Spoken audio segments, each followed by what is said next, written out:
65 साल की कमला देवी अपने बेटे रोहन के घर के दरवाजे पर एक छोटा सा सूटकेस लेकर खड़ी थी। उसकी आंखों में दशकों की चुप्पी के बाद पहली बार निर्णय की मजबूती दिख रही थी। बेटा रोहन, आज मैं तुम्हें कुछ बताने आई हूं। 40 सालों से मैंने सिर्फ तुम्हारी खुशी के लिए जिया है। आज मैं अपनी खुशी के लिए जीने जा रही हूं। 6 महीने पहले का वक्त। कमला देवी का दिन सुबह 5 बजे शुरू होता था। जब पूरा घर सोता था, वो चुपचाप उठकर चाय बनाती, नाश्ता तैयार करती और टिफिन पैक करती। उसके गठिया से दुखते हाथ कांपते थे, लेकिन वो कभी शिकायत नहीं करती। यही तो मां का फर्ज है, वो अपने मन में कहती। पति की मृत्यु के बाद से पिछले 5 सालों से वो अपने बड़े बेटे रोहन, उसकी पत्नी प्रिया और उनके 2 बच्चों के साथ रहती थी। जो घर उसे प्रेम का एहसास देना चाहिए था, वो धीरे धीरे एक अदृश्य कारागार बन गया था। त्योहारों के समय जब घर में मेहमान आते, रोहन सबका परिचय कराता, लेकिन अपनी मां का नहीं। ओ ये सिर्फ रसोई का काम संभालती है, वो लापरवाही से कहता।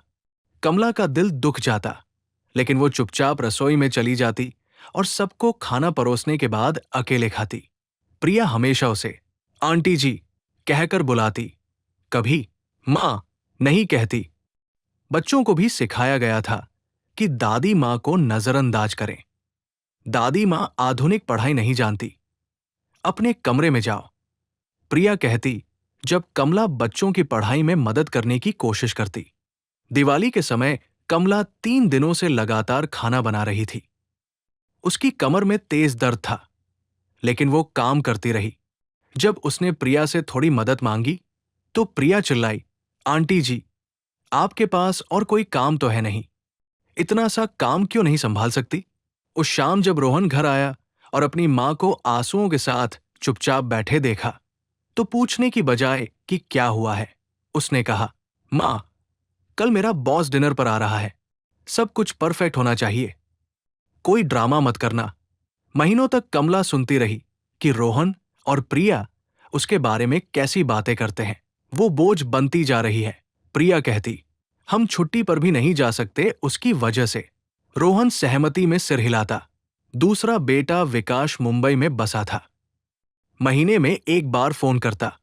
जब कमला अपना दुख बांटने की कोशिश करती, तो वो बीच में ही बात काट देता।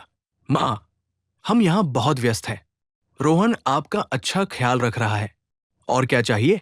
एक शाम रोहन का कमरा साफ करते समय कमला को वृद्धाश्रम का एक पंफलेट मिला। कई सुविधाओं पर निशान लगे थे और प्रिया की हस्तलिखा में एक नोट था, रोहन की मां के लिए किफायती विकल्प। कमला के हाथ कांप गए। उसका अपना परिवार उसे छोड़ने की योजना बना रहा था। उस रात उसे नींद नहीं आई। आईने में अपना प्रतिबिंब देखकर उसे एक ऐसी औरत नजर आई जिसने खुद को पूरी तरह खो दिया था। कमला, तूने अपनी पूरी जिंदगी सबको खुश करने में बिता दी, क्या तेरा कोई सवाल नहीं है? उसने खुद से पूछा। अगली सुबह अलग थी। कमला 5 बजे नहीं उठी। उसने नाश्ता तैयार नहीं किया। जब रोहन अपनी चाय ढूंढने आया, तो उसने अपनी मां को सोफे पर शांति से बैठे देखा।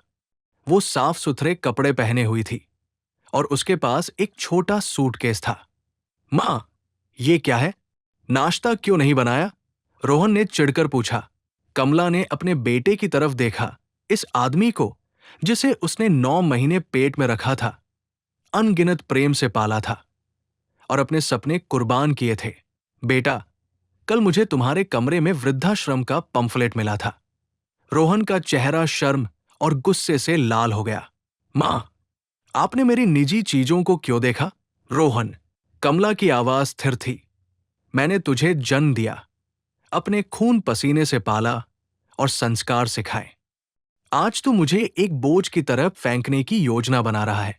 जो औरत कभी तेरे हल्के से बुखार में भी नहीं सो सकती थी, आज तेरे ही घर में एक परेशानी बनकर रह गई है। प्रिया रसोई से भागती हुई आई। आंटी जी, सुबह सुबह ये क्या ड्रामा है? कमला धीरे से खड़ी हुई। उसकी गरिमा बरकरार थी। ड्रामा? बेटा, ड्रामा यह है कि तू अच्छी बहू होने का दिखावा करते हुए अपने पति की मां को वृद्धाश्रम भेजने की योजना बना रही है। ड्रामा यह है कि तू अपने बच्चों को सिखा रही है कि दादा दादी बोझ होते हैं, आशीर्वाद नहीं, साहसिक कदम। मैं किसी वृद्धाश्रम नहीं जाऊंगी।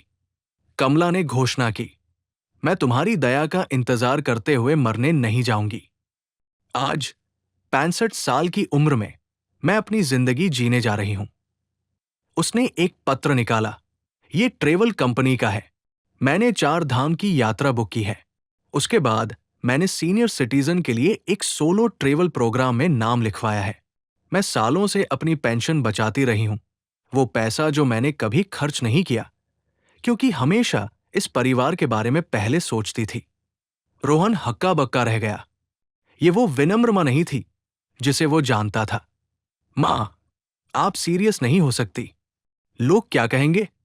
65 साल की औरत अकेले घूम रही है। उसने विरोध किया। कमला ने अपना सूटकेस उठाया। बेटा, मैंने अपनी जवानी तेरे पिता की देखभाल में बिताई, अपना मध्य आयु तुझे और तेरे भाई को पालने में गुजारा, और अब मैं अपना बुढ़ापा अपने ही बेटे के घर में सम्मान की भीख मांगते हुए नहीं गुजारूंगी। उसने प्रिया की तरफ देखा। मैंने कभी तुझसे अपनी मां की तरह प्रेम करने को नहीं कहा था। मैंने सिर्फ बुनियादी इंसानी सम्मान मांगा था। लेकिन तूने मुझे कुछ कीमती सिखाया है कि स्वाभिमान की भीख नहीं मांगी जाती, उसे लेना पड़ता है। विदाई। जैसे ही टैक्सी आई, पड़ोसी इकट्ठे होने लगे। पास वाली श्रीमती शर्मा ने पूछा, कमला जी, कहाँ जा रही है? श्रीमती शर्मा, मैं खुद को फिर से खोजने जा रही हूं।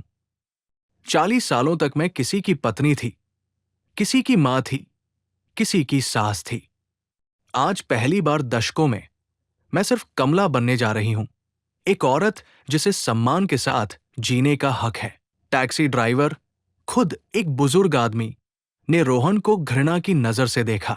बेटा, तुम्हारी मां तुमसे कहीं ज्यादा बहादुर है।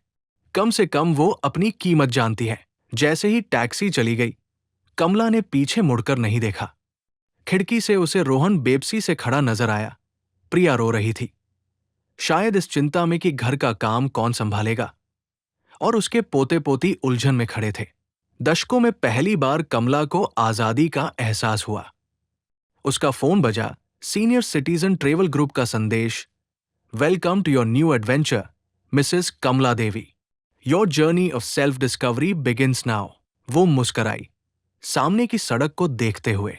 उसने उन सभी जगहों के बारे में सोचा जहां वो जाएगी, वे पहाड़ जिन्हें देखने का वो हमेशा सपना देखती थी, वे मंदिर जहां वो शांति से प्रार्थना कर सकेगी, वे दोस्तियां जो वो बनाएगी साथी यात्रियों के साथ जो उसकी कहानियों और बुद्धिमत्ता को महत्व देंगे। 3 महीने बाद कमला के फेसबुक पोस्ट। हां, उसने सोशल मीडिया सीख लिया था। उसे गोल्डन टेम्पल में, ऋषिकेश में ट्रेकिंग करते, गोवा में मिट्टी के बर्तन बनाना सीखते और पूरे भारत में दोस्त बनाते दिखाते थे। उसका आत्मविश्वास लौट आया था। उसकी मुस्कान उज्जवल थी और वो सालों छोटी लग रही थी। रोहन ने उसे कई बार फोन करने की कोशिश की, लेकिन कमला विनम्रता से उन बातचीत को समाप्त कर देती जो घर वापस आ जाओ, मां से शुरू होती। बल्कि वो अपने रोमांच और नए दोस्तों की कहानियां साझा करती जो उसकी राय का सम्मान करते और उसकी संगति को संजोते थे। अपने परिवार के लिए अपने अंतिम वीडियो संदेश में कमला ने कहा, इसे देखने वाले किसी भी व्यक्ति के लिए जो सोचता है कि उनके माता पिता या सास ससुर बोझ है, याद रखिए, हम आपकी दया नहीं मांग रहे, हम सम्मान मांग रहे हैं। वही प्रेम और आदर जिसकी आप अपने बच्चों से उम्मीद करते हैं, वही हमारा भी हक है। उम्र हमारी कीमत कम नहीं करती, अनुभव हमें अप्रासंगिक नहीं बनाता, और 60 या 70 साल का होना मतलब ये नहीं कि हम सपनों, भावनाओं और खुशी के अधिकार वाले इंसान नहीं रह जाते। मैंने सीखा कि खुद को चुनने में कभी देर नहीं होती। स्वाभिमान की कोई एक्सपायरी डेट नहीं होती, और कभी कभी सबसे शक्तिशाली काम यह है कि आप उन लोगों से दूर चले जाएं जो आपकी कदर नहीं करते, चाहे वे आपका खून ही क्यों न हो। आज कमला बुजुर्ग लोगों के लिए एक सहायता समूह चलाती है जिन्होंने इसी तरह की स्थितियों का सामना किया है। वो उन्हें अपनी स्वतंत्रता और स्वाभिमान को फिर से खोजने में मदद करती है। वो कभी रोहन के साथ वापस रहने नहीं गई। हालांकि अपने पोते पोतियों की खातिर वो सौहार्दपूर्ण रिश्ते बनाए रखती है। उसकी कहानी हजारों बुजुर्ग माता पिता के लिए प्रेरणा बनी, जिन्होंने महसूस किया कि उनकी खुशी कृतघ्न बच्चों पर निर्भर नहीं होनी चाहिए। और कहीं न कहीं भारत के घरों में बेटे बेटियां उसकी कहानी देखकर अपने बुजुर्ग माता पिता के साथ थोड़ा और सम्मान, थोड़ा और प्रेम के साथ व्यवहार करने लगे। क्योंकि कभी कभी एक मां के साहसिक निर्णय से दुनिया को यह सिखाने की जरूरत होती है कि उम्र कोई कमजोरी नहीं है और हर व्यक्ति, चाहे उसकी उम्र कुछ भी हो, सम्मान के साथ जीने का हकदार है। सम्मान विरासत में नहीं मिलता, वो कमाया जाता है। और ये दोनों तरफ बहता है, जवान से बूढ़े की तरफ और बूढ़े से जवान की तरफ।